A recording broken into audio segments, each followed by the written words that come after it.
Welcome back to Josh and Kristie Stealing the Internet. I'm Josh. And I'm Kristie. We've got some more Reddit stories for you today, so let's get going. Am I the asshole for asking my girlfriend to dress more sensibly on a walk? I don't like it when men try to tell women how to dress, but if you're going on like a hike, you need to wear hiking clothes. But if it's just a walk? My girlfriend and I, both 30, go on this trail by the river sometimes. It is about an hour each way, and most people are in casual or sporty clothes. The first few times we did it, she wore a maxi skirt and high heels, and I felt like it was really out of place. I told her after the last time that next time she should dress more sensibly. She claimed it was fine, but it is really out of place, and even if she won't admit it, she definitely struggled, particularly at the end of the trail where it is not paved. Everyone looks at her, and she even gets a few comments, especially about the shoes. So I wonder if she does it for attention. I have opinions, but I will keep them to myself for now. We went again recently, and she showed up in the same type of outfit. Long skirt, heels clicking on the ground, makeup done like we were going to dinner instead of a walk. I felt embarrassed walking next to her because everyone else was in athletic clothes and she stood out. I reminded her that I had already asked her not to dress like that for this specific activity. She told me I was being controlling and that she can wear whatever she wants. I feel like she is deliberately ignoring what I said, but at the same time, I do not think it is unreasonable to expect her to fit the setting. Am I the asshole for saying something? I feel like she's deliberately ignoring what I said. Yeah, she is, because she doesn't want to listen to you. She doesn't have to. She can wear whatever she wants. Did you pick this story because when we go hiking, I always go hiking in a sundress? No. Okay. No, I didn't. I just thought it was funny. I always wear a dress when we go hiking because it's comfortable, but I do wear hiking boots. And I will confess, I had to Google what a maxi skirt is. Yeah, it's like a floor-length skirt. It's just a skirt. Yeah, it's a skirt that goes down almost to your ankles or your feet. Yeah. Oh my gosh, where to start with this? Okay. It's a lot, isn't it? It is. Oh my goodness. Okay, she can wear whatever she wants. It's not affecting him. It's really not. Okay, so she wants to wear a skirt, and she's wearing high heels, and she has her makeup done. Maybe that's just how she feels comfortable. You know, there are some girls who don't leave the house at all without putting on makeup and stuff, and they never will, and that's just how they are, and I think you need to be okay with that if that's who you're dating. Now, the high heels, I will say that is a little bit of a safety concern if you were going off path, you know, and hiking over tree roots and rocks and things. That's a little bit of a safety concern, but that is a risk that she is willing to take, and she is an adult, and you cannot control her. And it sounds like most of the path is paved. Yeah. So, yeah, there's no problem with wearing heels. I'm really impressed, though, that she can just walk for an hour in heels, because I can't do that. 2 hours, actually, because it's an hour one way. Okay, I didn't catch that. Okay, hour one way. I thought it was an hour total. Yeah, that is even more impressive. 2 hours in heels? My goodness. I'm assuming it's not like stilettos. But I don't know, Hopefully, maybe it is. I don't know. More power to her if it is. Yeah, she's an impressive lady. He's just embarrassed that other people are seeing her dressed up nicely on this hiking trail. What is wrong with him? Be like, yes, my girlfriend is a gorgeous goddess. Look at how beautiful she is, and she is hiking, and she is doing awesome. And he's embarrassed. People are looking. He wants to blend into the background. If she was going on this hike totally unprepared, and even though you told her how to prepare, and then it was impacting you, like, physically or whatever, then you might have a leg to stand on. But it's not like she's like, my feet hurt, let me have your shoes. I'm cold, give me your jacket. My feet hurt, carry me. None of those things are happening. So what? I don't feel like he can complain about this. Yeah, it seems like she had zero trouble. Mm-hmm. And he even says, like, she didn't complain about it, but I feel like she had trouble in the part that was off the paved path. Yeah. For starters, I feel like if my girlfriend wore heels on a hike, I might decide, hey, I don't really care about the end of the path. Let's just turn around where it ends. Yeah, I would leave it up to her. Be like, hey, do you feel comfortable doing this in your heels, or do you want to turn around here? Yeah. You know, she's an adult. She can figure it out for herself if she's, can do that part of the hike with what she's wearing. But she didn't complain at all. No. And he's like, I could tell she was struggling, so I feel like she needs to not wear heels and a cute dress. If it was just the heels, he might like you said, have a little bit of a leg to stand on, but he's complaining about every single part of her outfit. She looks pretty on our walking date. How dare she? Right? Yeah, this guy is totally the asshole. And he doesn't deserve his girlfriend, who is awesome. Top comment. She's not ignoring you. She's just not obeying you. She's been on this walk before. She knows what the experience will be like in these clothes, and she still chooses to wear them. The pros outweigh the cons for her, and that's her choice. If she was getting hurt or making her clothing choices your problem by, say, taking your jacket to keep warm and leaving you cold, or asking you to carry her, then you'd have a place to say something. Even then, it wouldn't be, you must wear this. It would be, please wear or bring what you need, because I will not be giving up my jacket/carrying you. Your issue is that you're embarrassed. You talk about what everyone else is wearing, how others are reacting. Find a way to get over it and love your girlfriend for who she is, including her style choices. Or move on and let her find someone that likes her and doesn't find her embarrassing. You're the asshole. Yeah, I agree with all of that. Being concerned about her rolling her ankle with heels on uneven ground is a sensible concern. Why are you more concerned about yourself and other people's opinions than her safety? And even then, you need to let her make the adult decision. Yeah. She seems to be able to handle it. Don't bag a baddie and then complain about how badass they are. Yeah, right? Like, she is so awesome doing this hike all dolled up and, like, in heels. And I'm super impressed by her, and he's like, oh my gosh, she's an embarrassment. Why doesn't he get dressed up too? Yeah. He needs to get a zoot suit on. Ooh, yeah. Like, yeah, good. Outdo her even. Am I the asshole for refusing to shove my butt in a stranger's face?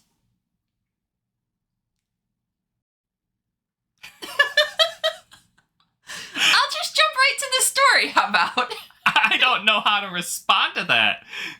I'm currently on a cross-country flight sitting in the window seat. Shortly after takeoff, the woman in the middle seat got up to use the restroom.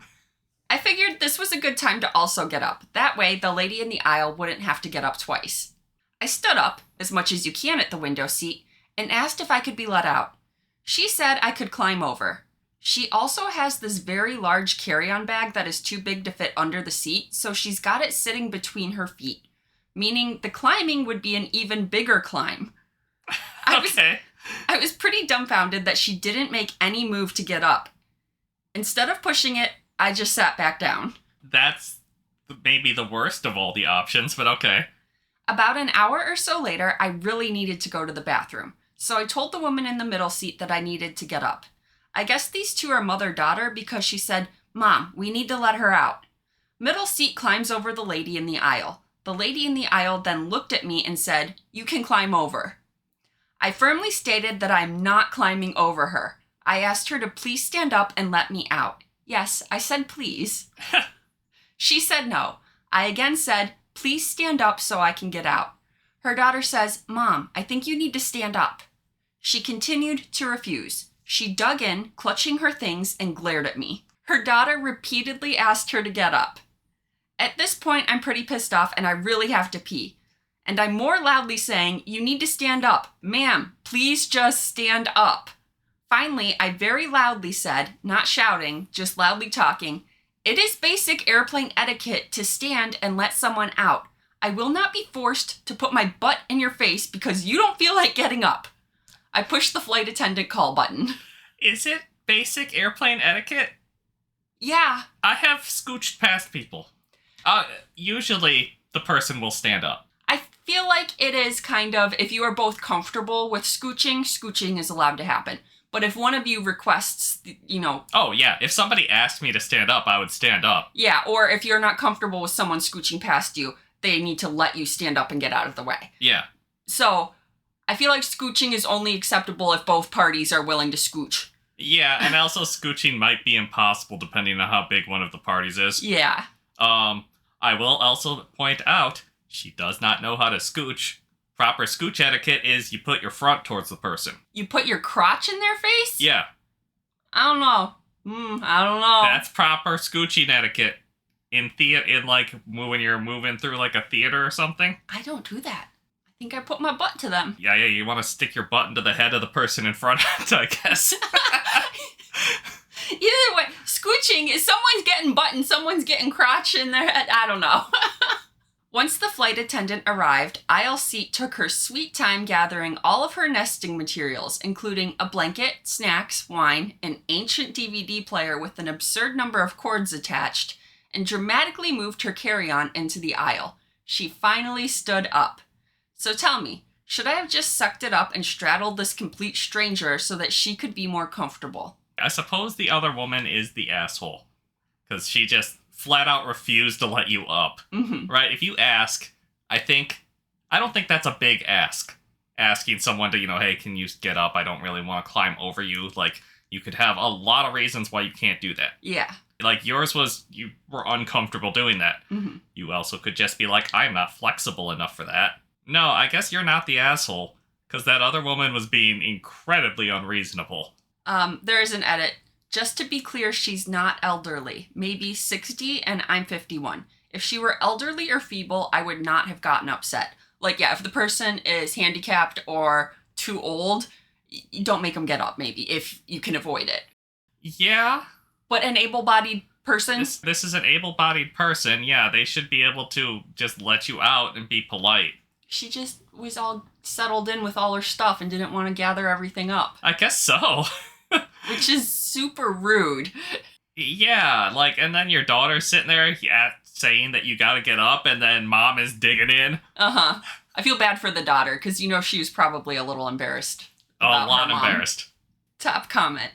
I would have shoved my butt in her face, got my feet caught in her stuff, stumbled, farted, and head off to pee. Return trip would be epic because I would be planning to stumble into her lap. At no point did he specify if that first stumble was on purpose or if he just knew that's how it would go if he tried. But I do like the crop dusting her right in the face as you go past, if you have to. I mean, yeah, you said you're going to the bathroom. I don't know. That's her risk. NTA, you ask politely, multiple times. Then you tried a repetition of the etiquette for the hard of hearing and slow of courtesy. Only then did you call the attendant. NTA. Yeah, I feel like you asked almost an unreasonable amount of times before you hit the attendant button and been like, hey, I'm sorry, can you be the adult in this situation? Poor flight attendants. That's the moral of the story. They have to put up with so much.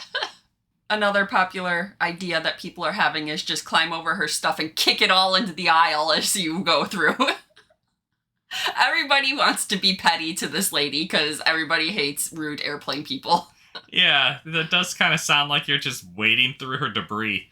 Hey, if you made it this far into the episode and you're enjoying it, go ahead and hit that subscribe button for us. Yeah, it lets us know that we should keep making fun videos like this for you. Am I the asshole for telling my dad I'm not his emotional backup now that his wife left him? Oh, not the asshole. Is this a daughter, too? That makes it worse. It's absolutely a daughter. Okay, yeah, no, you can't just turn your daughter into your, emotional wife and maid or whatever when your wife leaves you. I feel like that's something a lot of dads do when their partner leaves them or dies because they just don't know how to live by themselves and take care of themselves. And so they rope their daughter into being their replacement. Yeah. I, 26 female, have had a complicated relationship with my dad since I was around 8 years old. My parents divorced when I was 6, and he remarried quickly. His new wife never liked my mom, and honestly, it felt like she didn't like me either. Once they had my half-sister, I was pretty much pushed out of his life. He stopped showing up, canceled visits, forgot my birthdays, and never came to school events. When I confronted him, he told me I needed to understand his priorities. Ouch! You must understand, my new family comes before you, my daughter. That's, so hurtful. That's about the most hurtful thing you could say. To a kid, yeah. That ended up being the last meaningful conversation we ever had. After that, I gave up trying. Thankfully, my mom remarried, and my stepdad has always treated me like his own. I moved on, built a good life, and accepted that my dad just wasn't going to be part of it. Fast forward to 3 months ago, his wife left him. I didn't even hear about it from him, but from my aunt. Suddenly he's been reaching out, texting me about how much he misses me, wants to reconnect, and regrets everything. I kept things polite but distant. And he started calling me that he wanted to meet up, saying he needs me. So I said I'm sorry for what happened to him, but I'm not going to be his second choice. And he can't expect me to want him back in just because he's lonely. My aunt and a few cousins think I was being harsh, that I should give him a chance since he's emotionally in pain. But honestly, where was that sympathy when I was a kid wanting for him to show up? Exactly. It's not that I hate him, I just don't trust him. And I don't feel like I owe him closeness just because he suddenly wants it. Am I the asshole? Not at all. Like, he made his feelings clear when he told you that his new family was his priority. Yeah, he made a very clear decision. Yeah, and I would have cut contact at that point and just never talked to him again, you know? It's honestly very big of you to even be neutral with him. Yeah, I feel like that is an extremely hurtful thing for him to say, and yeah, I don't know if I would have ever talked to him again or be talking to him at all now. My question is, he has a kid with the wife. Yes. Who has now left him. Why isn't he calling on that kid for emotional support? She went with the wife. Because he's a terrible dad, obviously, Yeah. in every way. So, yeah, that kind of makes sense. That's a fresh divorce, so I think half-sister picking mom's side is probably a fresh wound that he's not willing to poke at. I just, like, he didn't want you for years, and now suddenly he lost what he had and he wants you back, and that's, like, so not cool and so hurtful and a terrible thing to do to anyone. You don't owe him anything. You don't owe him anything, no. It sounds like you have a new dad, a better dad. Yeah, your stepdad is your new better dad. Yeah, tell him that. You got your own priorities. Yeah, oh, I like that. Throw it back in his face. Yeah. I'm sorry, but my priority is my mom and my new stepdad. Yeah, you just need to understand that that's not in my priorities right now. I love that. Throw that back in his face. Yes. Top comment. Oh, I didn't read this beforehand. Throw his words back at him. Tell him he needs to understand your priorities. Great minds think alike. I guess so. That didn't even occur to me until you said it. And I'm really like that, and I'm sad I didn't think of it. What has happened to the petty inside of me? It is failing me. In OP, you must strictly focus upon yourself, not your sperm donor. He forfeited his father status long ago. Myself, it would be strictly no contact. When you marry, stepdad can walk you down the aisle. You're in a good place right now, and it's not because of him. Let him figure it out with his second family. I'd tell his aunt and cousins, what was his response when y'all told him he was too harsh and I was emotionally in pain being invisible to my dad? Yeah, that's the other thing. Like, but he's in pain right now. Yeah, I was in pain when he rejected me when I was a kid. Yeah. Like, what the heck? Yeah, she didn't specify what age she was when he said that to her, but she was in school. Mm-hmm. So, young. Too young for you to be acting like that. I'm not sure there's a age where it's okay for a dad to say that to his daughter. No, but, like, once you're in your 20s, you are supposed to be, like, okay living on your own and stuff. And, I suppose like, so. without your parents' support, maybe, as much. I mean, it's great if you still have parents that support you. But when you're a teen or younger, you need both of your parents' support, you know? You need to feel loved, and he did not do that. No. Not the asshole. He didn't want a daughter until he needed a therapist. You're under no obligation to perform either job for free. Am I the asshole for keeping an expensive necklace my ex gave me for my birthday, even though they want it back now that we broke up? But it was a birthday present. You can't ask for a birthday present back. That's not how it works. Unless it was like, hey, this is my grandmother's necklace that she wanted me to give to my future wife.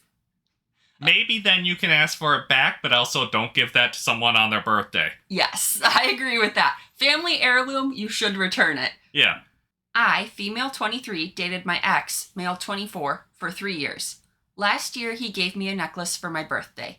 It's this really pretty silver chain with a small opal pendant. I love it, honestly. It's the only piece of nice jewelry I have, and I wore it pretty much every day up until we broke up last month.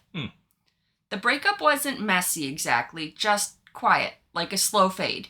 We had a long conversation, some tears, decent closure. Or so I thought. But now he's texting me saying he wants the necklace back, said it was a meaningful gift and it feels wrong that I'm still wearing it. I don't know, it was a gift. For my birthday.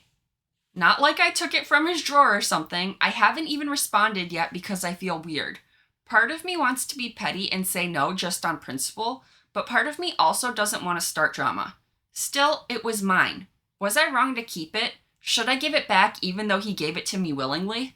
What's he gonna do with it? Is he gonna give it to a new girl? Probably. Or sell it for cash? One of those two, because Yeah. what else is he going to do with a necklace? I think you're very clearly not the asshole. Like, keep the pendant. You like it, and it was a birthday gift. It's crazy to ask your ex for a birthday present back that you gave to her a while ago, it sounds like. Yeah, if it's a birthday present, you have no obligation to give it back. It's a gift. Yeah. I mean, he could try to take you to court to get it back, but there have been several cases where it is clearly... What am I trying to say? It is clear that a birthday gift belongs to the person and there is no expectation to return it. Yes. I think that's very established. If it gets that far, I really hope it doesn't go that far for you. Because at that point, you're going to have to look at the necklace and be like, this thing is under $300. Is this worth a court case? Yeah. Hopefully boyfriend also thinks that. Because otherwise, he's being a lot more petty about the breakup than you thought he was. NTA, it's probably because he's being cheap and wants to impress the new girl with a gift. Also, in my opinion, gifts are unconditional unless it's something like, I need grandma's ring back since we broke up. Yes. Yeah. That's exactly my opinion. Gifts are unconditional. This is just like, I like you at this moment. Happy birthday. But yeah, it's clearly not grandma's ring, so I don't think he has any hill to stand on. Great news. Birthday gifts are yours to keep. He can want all he wants, but you're entitled to keep the gift. He may try to take you to court, but there is legal precedent that favors the receiver of the gift. Congrats, it's yours. Yeah. That's what I want to say. I couldn't find the words before to say legal precedent that it favors the receiver of the gift. That person worded it nicely. If you want to mess with him, I would say, okay, but I want back every present I ever gave you before I give you the necklace back. Yeah, what did you give him? Does he have anything good? Yeah, does he have anything good? Yeah. Like that you can sell for more money than the necklace is worth. Did you give him, like, gaming equipment or anything? Get that stuff back. Yeah, give me that PlayStation. Yeah. I'm gonna go hawk it and buy a necklace.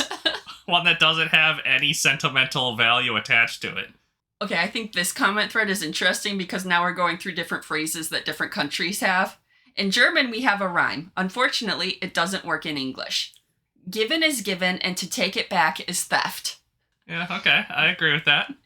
We have the saying in Poland, who gives and takes back roves/suffers in hell. We have no take backsies. I was trying to think of the one that we have. Yeah, that's it. I feel like no takes backsies is a lot less serious than the other two. It's legally binding, though, so that's all that matters. Will I be the asshole if I asked my husband to stop his woodworking hobby? Yeah, that sounds like an asshole thing. Let a man have his hobbies. Woodworking's cool, too. Is he making you cool things? Let him make you cool things. Like this mushroom. Josh made me mushrooms out of a pin oak. I don't know why you had to take them off the shelf, but okay. You just like holding things up to the camera. I do. Everybody look at what my husband made me. It's super cool. Okay, tell me the story. Are you done showing off my just okay art projects? Yeah. I love it when you make me tiny bowls. I know, you're obsessed with tiny bowls. I, 35 female, am married to my husband, 42 male. And this whole situation is driving me absolutely nuts. But I genuinely don't know if I'm being unreasonable here. Before COVID hit, we were both office workers, commuting every day. Now I work from home because we had a baby and childcare is insane. When the pandemic started, my husband went through the whole classic COVID phase that literally everyone did. Sourdough starter, etc. But while most people moved on, he got really into woodworking and just never stopped. Like, this became his whole personality. I'd be okay with that. Woodworking's cool and fun. I feel like such an asshole even typing this, but he is just not good at it. Oh. Like at all. Oh. I'm talking comically bad. But he doesn't seem to realize this and keeps building stuff for our house. Oh. Okay, that changes my opinion on this a lot. Because I'm thinking, you're pretty good at the stuff you make. I like everything you've made so far. Sounds like I'm bragging, but I'm decent at it at least. You're adequate. Yeah. It's not horrible, at least. There's a few things you've made and then been like, this is crap, I'm remaking it now that I've learned how to do it. Our dining table literally rocks back and forth when you put a coffee cup on it.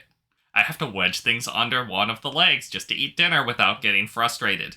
The kitchen shelves he built are so uneven that everything on them slowly migrates to one side throughout the day.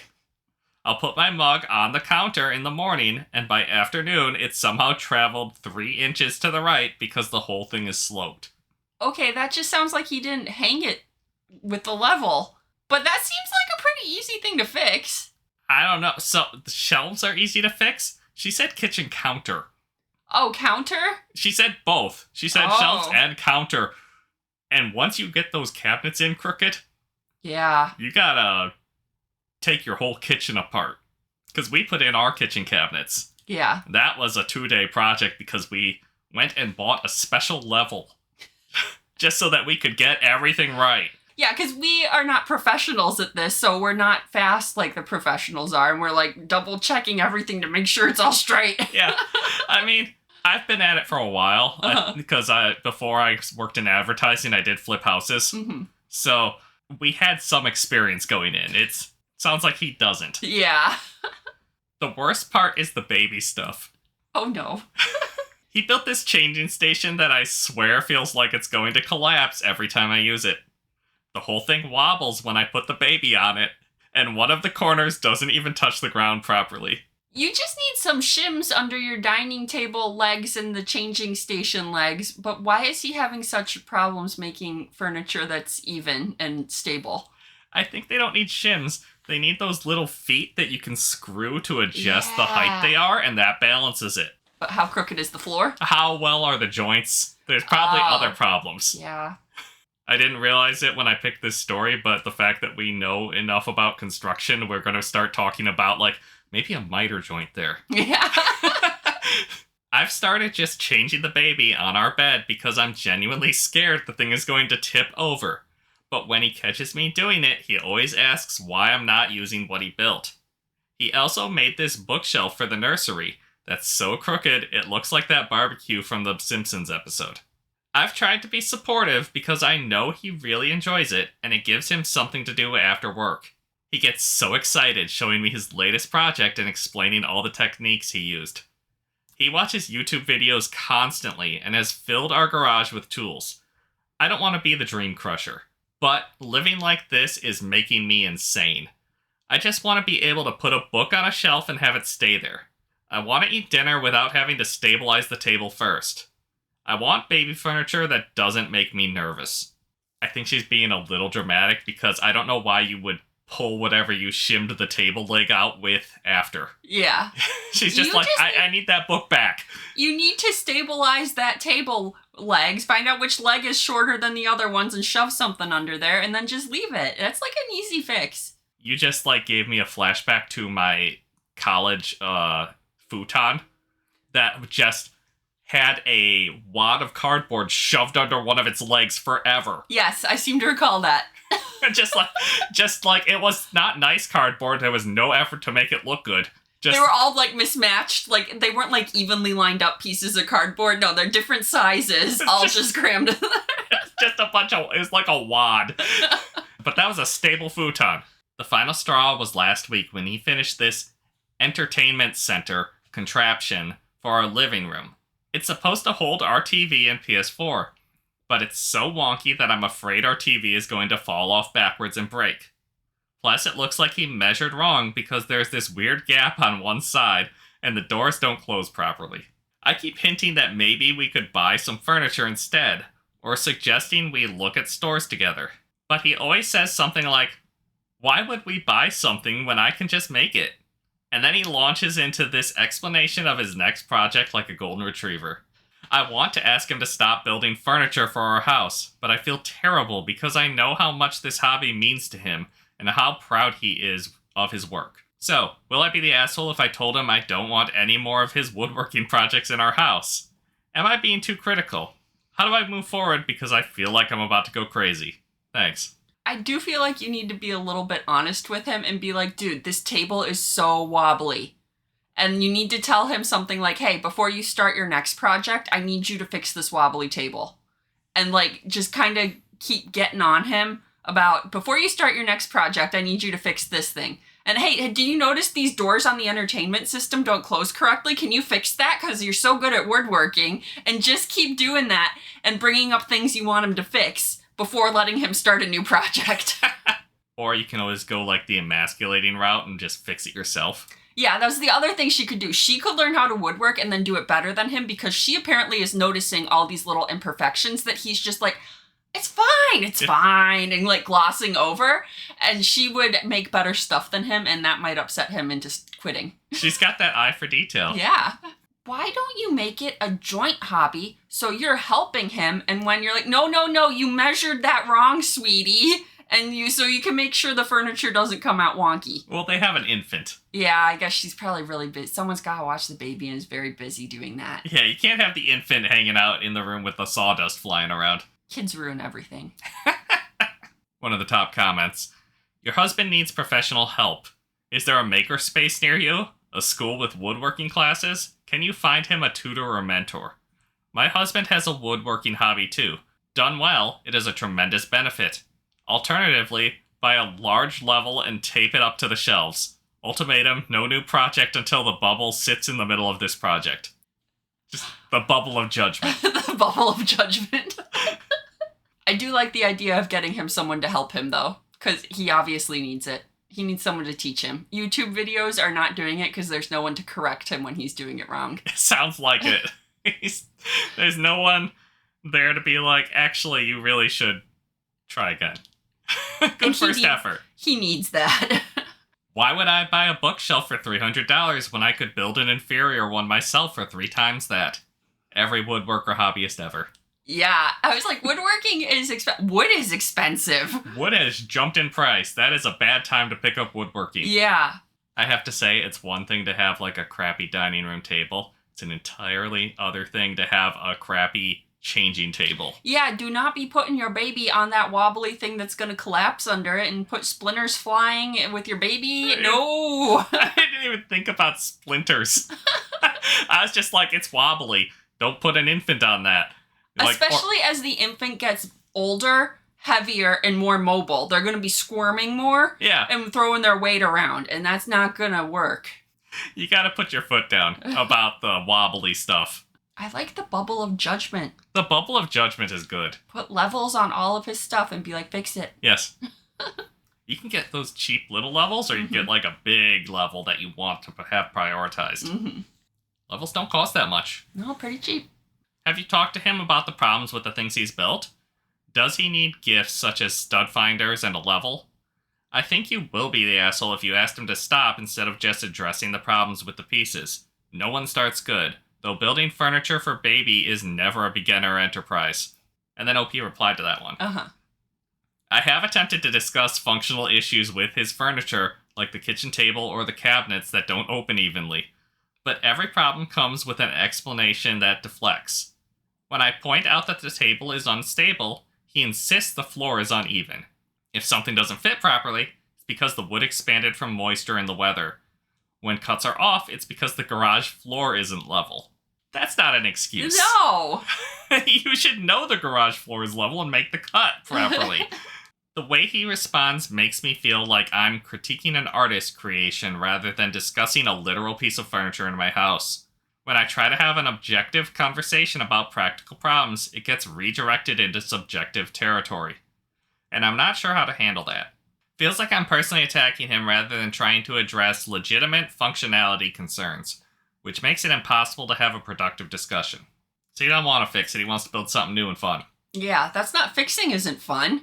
Let's do something new and exciting. Okay, yeah, your husband kind of a little bit sucks for that. I might try and convince him to build some furniture things for himself.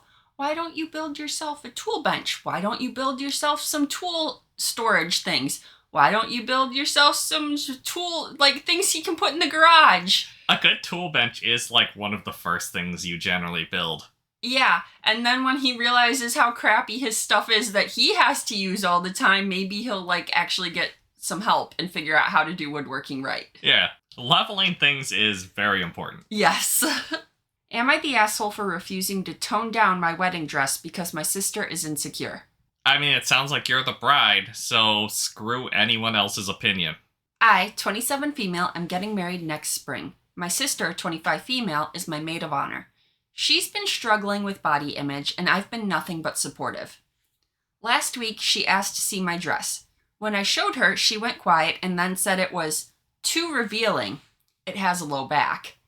She asked if I would pick something less attention-grabbing because she doesn't want to be overshadowed in the photos. Whoa, hold on, that went in a weird direction. I thought that was just like her projecting on you, but no, she wants the attention on the photos? That's not how bridesmaids work. You're a damn accessory, bitch.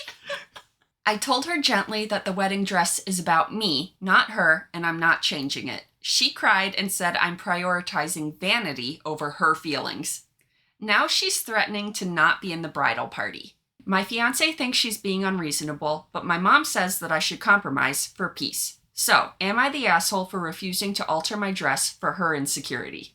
It's absolutely insane that somebody would tell the bride they can't have the dress they want. I've been to lots of weddings where the bride has one of those low-cut back dresses, and they're very pretty. But it's too revealing, and it will overshadow the maid of honor, who is the most important person of the day. Right. No, like I said, you're the maid of honor. You're essentially an accessory to the bride and her bouncer for the day. That's... you barely a human. Okay, that's a little mean. No, it's not. Your job is to make the bride happy for the day. You need to run and grab her things. You need to bring her water. You need to look nice in the background of the photo while she looks better. Top comment, NTA. She's supposed to be overshadowed in the pictures. She's not the main character. You are. You are not the one that should compromise for peace. She needs to grow up and peace will follow. Your mom needs to stop catering to her and realize this day is about you. Yeah, what's with the mom being like, you should pick a different wedding dress for peace? I feel like there is one explanation for that, and that's that sister is very much always the squeaky wheel. And mom has just gotten to the point where she's like... it's easier to accommodate her than to deal with her tantrums. Exactly. Which is why she is the way she is and thinks that she's the main character. Yeah, that's not a great way to raise a kid. No. But that's my guess. Your sister doesn't understand the assignment. Replace her with someone who understands that the job is literally to be overshadowed by the bride. I just realized that she's in charge of all of the things that a maid of honor is supposed to be in charge of. Oh, yeah. Like, what is your bachelorette party gonna be like? Oh, no. Also, at this point, I would just be afraid she's gonna, like, sabotage my dress. Yeah, is she gonna sabotage your wedding in some way so that she stands out better? No, downgrade her to bridesmaid at the very least. Absolutely not. Let her drop out. Your wedding is about you. Your sister doesn't need you to change your dress. She needs therapy. And mom needs to quit enabling her ridiculous demands. Am I the asshole for refusing to watch my friend's show recommendation? I don't know, like, I usually trust my friends' recommendations on shows and things, but, like, if it's something you know you're not gonna like, then what's the point of wasting your time? I, 21 female, have an autistic best friend that I've known since we were in 2nd grade, 21 male. I have ADHD, so when we were younger, we were like the only friend that the other had on account of our respective conditions, making us quite an acquired taste. Recently, I've graduated from college while he is still in college, and I live at my own apartment while he still lives with his parents for free. Sometimes I worry that our maturity levels are just different now, because I feel like his pettiness comes out at the weirdest times. So, there's a somewhat popular show that he's obsessed with. He sends memes to the friend group chat about it, talks about it nonstop, etc. Without revealing the show, it's something that I would never organically watch, which I told him politely when he recommended it to me. I thought he would just be like, okay, that's fine, but he got extremely offended and kept wheedling me to watch it. I still politely resisted. One day while we were hanging out, I hovered over a YouTuber I really like, and when he asked, I admitted I was a huge fan. So he went out of his way to talk bad about the YouTuber and basically make fun of my tastes. When I called him out for his random malicious behavior, he admitted it's because I won't watch his show. I'm so confused. Why is he being such a petty person about this? Should I just watch the show even though I doubt I'd enjoy it, or just confront him? Am I the asshole here? This one's tough. Kinda not the asshole because you shouldn't be forced to watch something you don't want, but I also don't feel like you're being a very good friend right now. Okay, so your friend is autistic.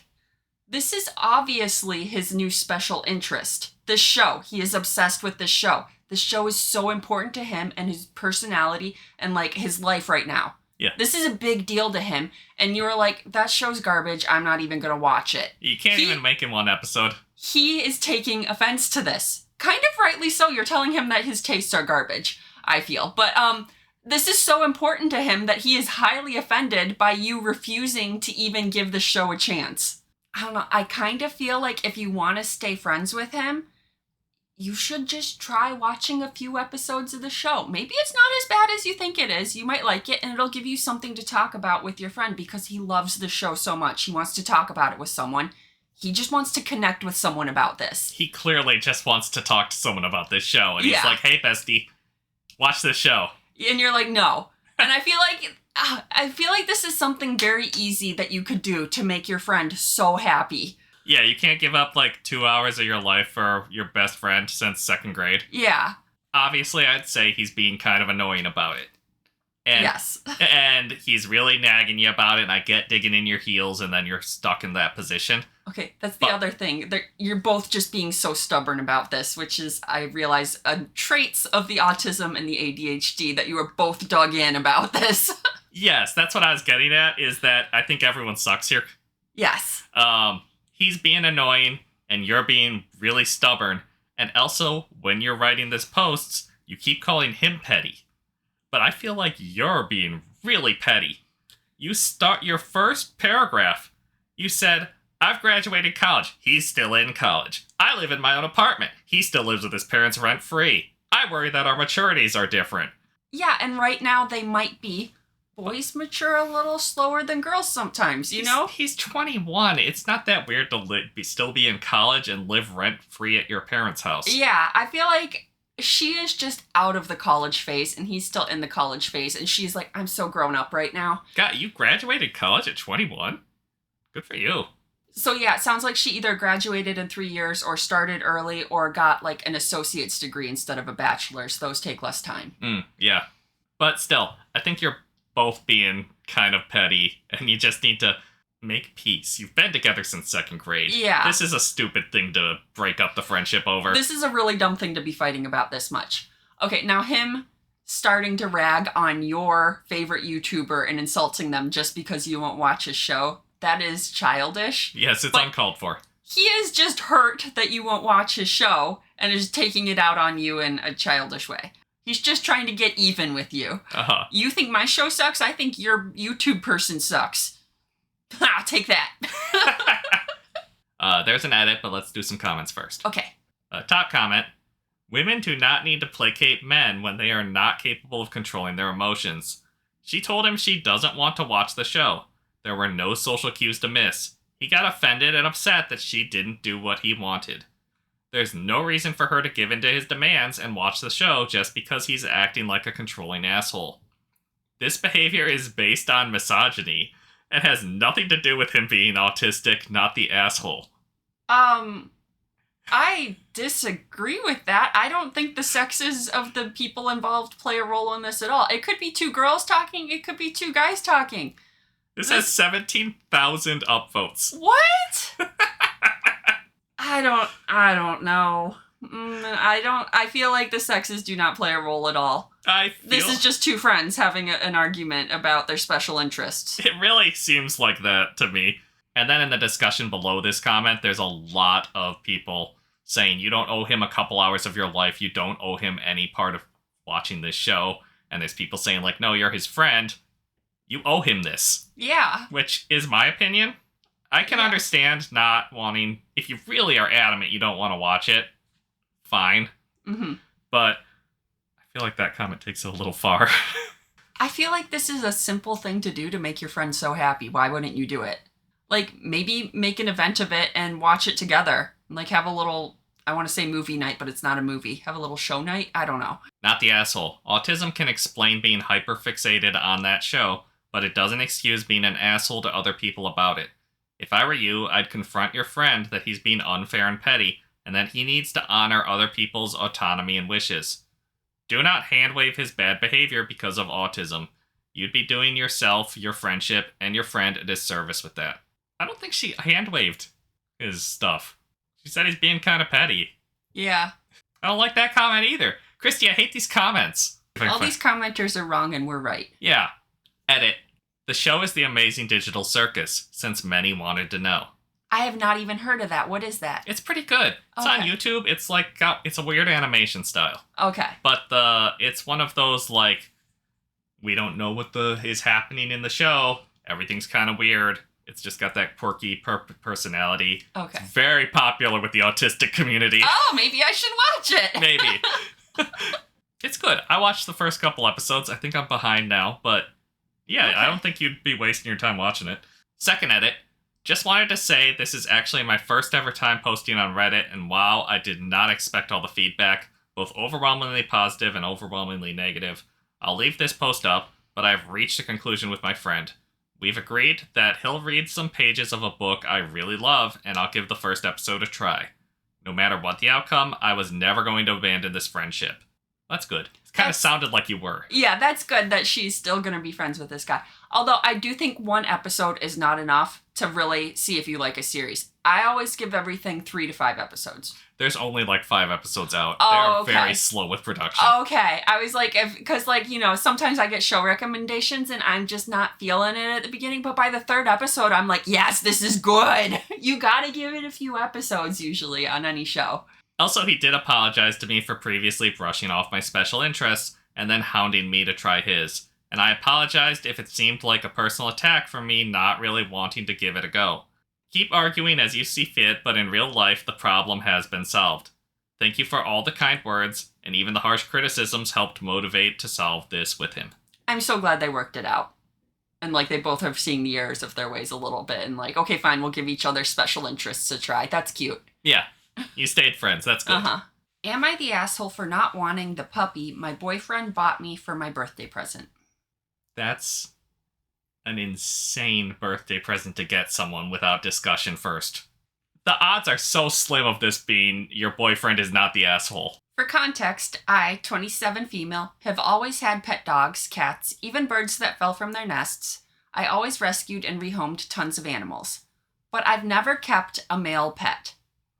My mom didn't like them because of the whole peeing everywhere thing, and I guess I just got used to only having girl pets. They do pee everywhere if you don't train them right. Plus, I love using my dogs like pillows, and I'll admit the doggy boy parts that are always a little too present make me uncomfortable. Okay. Anyway, I've had my dog, let's call her Luna, since I was 17. She's my baby, and she 100% rules my life.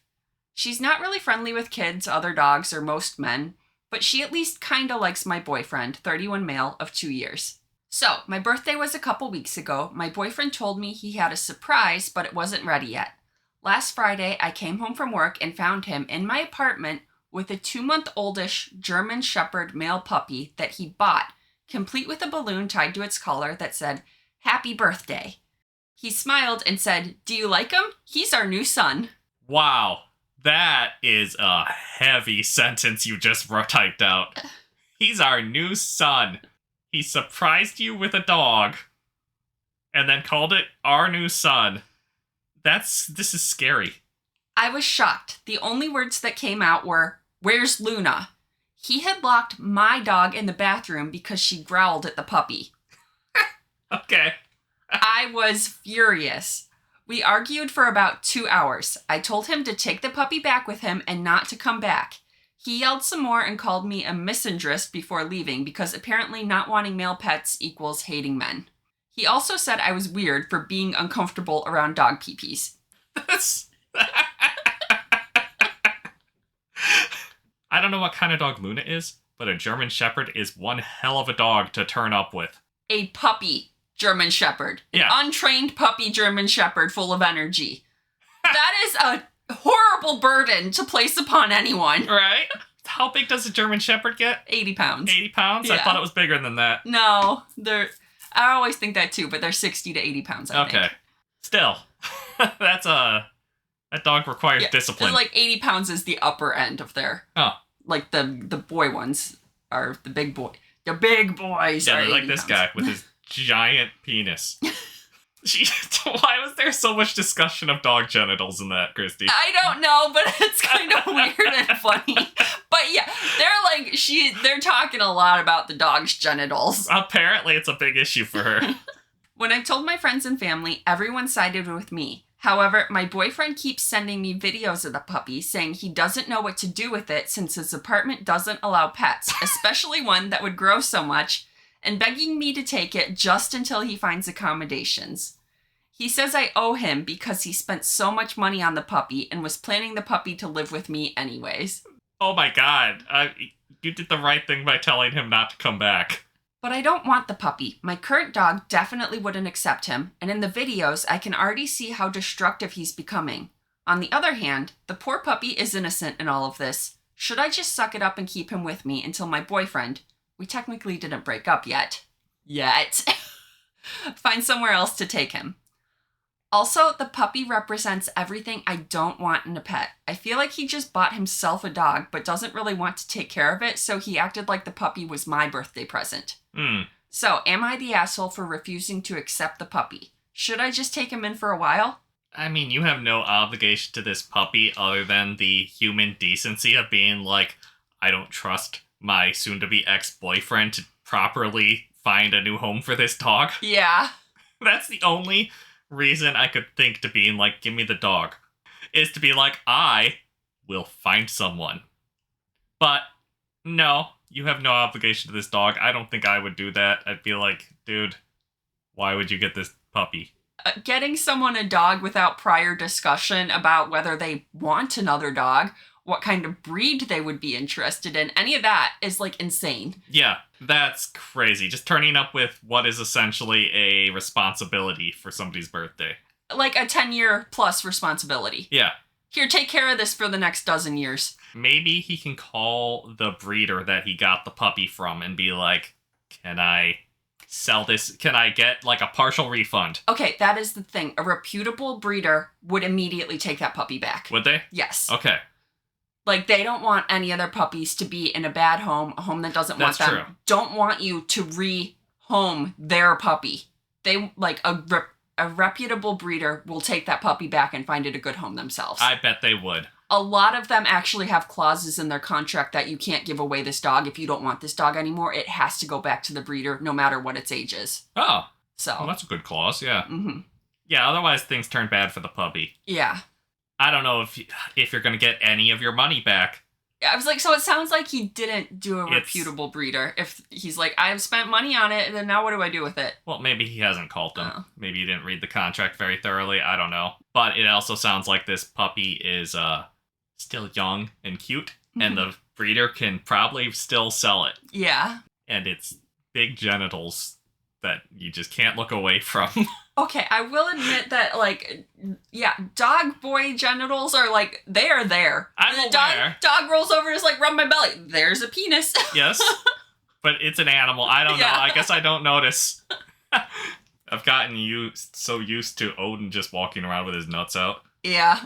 I mean, he's neutered, but, like, yeah, he's still got little nut sacks. I didn't think that we'd end this episode with so much genital discussion. Thanks for this, Kristie. Okay, there is an edit and then an update. Okay. But first, let's go to some comments. Top comment, NTA, pets are not gifts. And for him to be so irresponsible and think he can just buy a living being for someone else is insane. He's clearly impulsive and selfish. At his old age, run. Right? Because he's 31, I think she said. He's in his 30s, I believe. He's not going to get better. Oh, yeah. OP is 27, and he's boyfriend, soon-to-be ex-boyfriend, is 31. NTA, he got you a puppy that will be both of yours, but you are the one that has to house, feed, and train it. He wanted a dog and wants you to do all the work. He can easily find a great home for the dog. Don't let him guilt you. Yeah, I think he's just trying to guilt you. This seems like he's just trying to be like, no, look at the puppy. Don't break up with me. And he locked her dog away. Want to bet he's eventually going to start pushing her to get rid of her dog because it terrifies the puppy. Although in that situation, well, I might have put her in, like, the bedroom, personally, not the bathroom. Yeah. That's a weird choice. Yeah, a lot of people are saying that dogs are not presents. Nope. And it sounds like the boyfriend is jealous of her dog, maybe. I mean, Luna is your whole life, you said. Yeah. Now, a life that includes your boyfriend, for now. The dog penis is a red herring in this story, really. The key point is, OP didn't express a desire for a puppy, shop for a puppy, or agree to take care of or train a puppy for the next 10 to 15 years. Therefore, OP should not have a puppy, and especially not as a surprise puppy given as a gift. People have preferences for male or female dogs. OP's rationale for it is weird, but irrelevant. That's fair. You're right. Maybe I focused too much on that line. I mean, if you get like a longer hair dog, like a German Shepherd, you don't even really see their dingling because there's too much fur. Now, like on a pit bull, there's like very short fur, so it's obvious, but... I guess it just doesn't bother me, but to each their own. I mean, that's fair. Okay, now on to the edit. To clarify some things, some people seem to think I'm obsessed with dogs' genitalia, and LOL, I'm not. The issues with the puppy ranking are: 1, I don't want another dog because I have a dog. 2, I don't want to raise a puppy ever again. Yeah, potty training is hard. It is. 3, I don't want to own a dog that was bought. 4, I don't like large breeds. 5, I don't want a male dog because I just prefer female dogs. Didn't even put the penis in your ranking. I don't believe that chart. Yeah, because she didn't mention all those other ones, but she did mention the penis.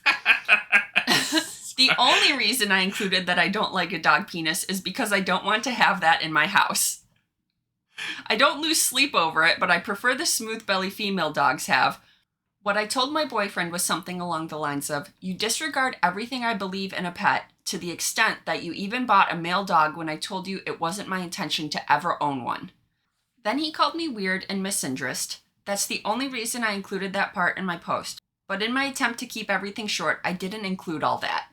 So I think that this is a great example of when you write a story on Reddit, all of the people reading it will just lock on to the weirdest sentence you write, and they'll only talk about that. Yes. And I fell for it this time. I'm sorry.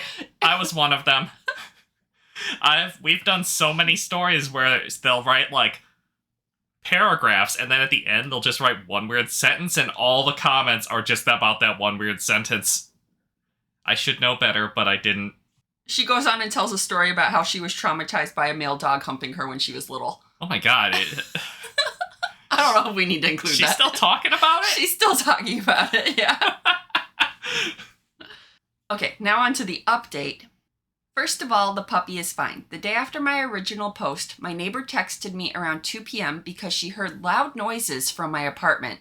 She has a spare key, so she offered to check. Turns out, puppy was inside, and Luna was sitting on the couch, glaring at the puppy like she was personally offended.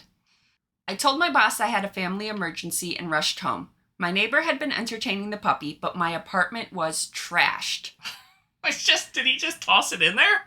She agreed to take the puppy for a few hours while I cleaned. I realized a lot of the mess didn't look like it was the puppy. Some of the papers seemed sheared and not a single tooth mark. I went to building management and they showed me camera footage. My ex-boyfriend walking in with a puppy, staying 20 minutes, and leaving. I had them remove him from the visitor list, and they even offered to change my locks. That's good. Yeah, because it sounds like he went in and trashed your apartment and left the puppy. Yeah, get those locks changed. That's terrifying. He went from being like bad boyfriend because he doesn't understand social norms to being bad boyfriend because he's scary. Okay, she talks a lot, but basically the gist of it is that her godfather is taking the puppy and he has experience with German Shepherds and other large breeds. So that's good. That is good. As for my ex, I decided to call his mom because I still had him blocked. She called and told him to come visit her the next day, and I went to talk it through. If you guessed, he was jealous of Luna. He wanted to move in with me. He thought Luna wasn't manly enough, and that a German Shepherd would make me see reason. That's crazy logic. I don't even understand that. So it sounds like Luna's a tiny little girly dog. Yeah. And he doesn't want to be seen living with such a creature. You have a tiny little girly dog. I made you get a little toy poodle. I like our little toy poodle. I've always had little dogs. Yeah, you grew up with a toy poodle and a cocker spaniel, so... Yeah. Tiny girly dogs. A miniature cocker spaniel. Oh, it was even mini. Yeah. His plan was basically I'd find 2 dogs too much work, and I'd get over my obsession with Luna by leaving her with my mom. Yes, really. His own mom told him she was disappointed and that she didn't raise him to be so sneaky and selfish. I told him we were done and that Kai had already been rehomed with a loving family. That's the dog's new name, Kai. Oh, that's a cute name. He tried to get mad about me rehoming his dog, but... Not his dog. It was a birthday gift. But I reminded him that the puppy was a gift and I could do whatever with him. I hugged her goodbye and haven't spoken to him since. Right now, I'm at my mom's house with Luna, using some PTO to rest and recover. The whole thing was exhausting, but at least it ended with Kai in a good home and one less toxic boyfriend in my life. I know Mom said she's disappointed I didn't raise you to be so sneaky. Mm-hmm. Or I would personally be very disappointed in my son for having such a stupid plan. Yeah, that is so dumb. Like, she's gonna choose this new puppy that she didn't even ask for over her beloved dog that she's had for 10 years. Somehow, this dog turning up is going to make her realize that she needs a man in her life and that they should move in together. I don't know if it was the plan to make a move in together. He just wanted to move in with her and he didn't want to live with a girly dog. He wanted a manly dog. That's insane. No, anyone who's a pet owner would know that you prioritize the pet that you've had for 10 years and be like, I'm sorry, it didn't work out. Yeah. I have to, return this dog. It's the worst case scenario. Yeah, Luna is family. Yeah. Kai isn't family yet. We're testing out to see if he fits in with our family. Yeah, we've got like that 1 month grace period. Yeah, and then it just doesn't work out. Let's find him a better home where he fits in more nicely. Yes, there is just unfixable problems between the dogs. Mm-hmm. But yeah, that is insane, and you are better off single. And I think you know that. That's so crazy of him to put up a fight about his dog when he was just yelling at you last time that you have to accept the dog. It's even more messed up because the dog couldn't go back to him anyway, so unless the puppy stayed with her, it needed a new home. They broke up so he was never going to see the puppy even if she decided to keep her dog that he forced on her. Yeah, this is all sorts of messed up. Because he couldn't keep a puppy in his apartment. No. That's why he wanted to move in. He got the dog before he could move into his dog apartment. And messing up her apartment when he dropped the puppy off at How her did house? you think that part was going to turn out? I don't know, that's next level crazy, and yeah, you needed to ditch him. He wanted to make it look like this dog was such a handful and she needs help, I guess. I didn't even think of that, but yeah, that might have been his reasoning. I mean, just from his confession, I assume that he wanted to make the house look like, man, this puppy is insane. I'm not sure how that logic stream works, but... Well, he doesn't seem like the brightest, No, that's fair. I gotta stop trying to understand how his brain is working here. Let's get her one of the most difficult breeds to own, and then she'll decide she likes this one so much more than her chilled, laid-back old lady dog that she'll get rid of that one. One of the most difficult breeds to own in an apartment. Yeah! That's a kind of dog you need to have, like, a nice fenced-in backyard and just let him outside. Mm-hmm. Your ex is a complete idiot. He did you a favor by showing you how much by pulling such a stupid stunt. You'll have a much better life without him. All right, that's our last story. Thanks for joining us for this episode of Josh and Kristie Stealing the Internet. Hit that subscribe button, and we'll see you next time.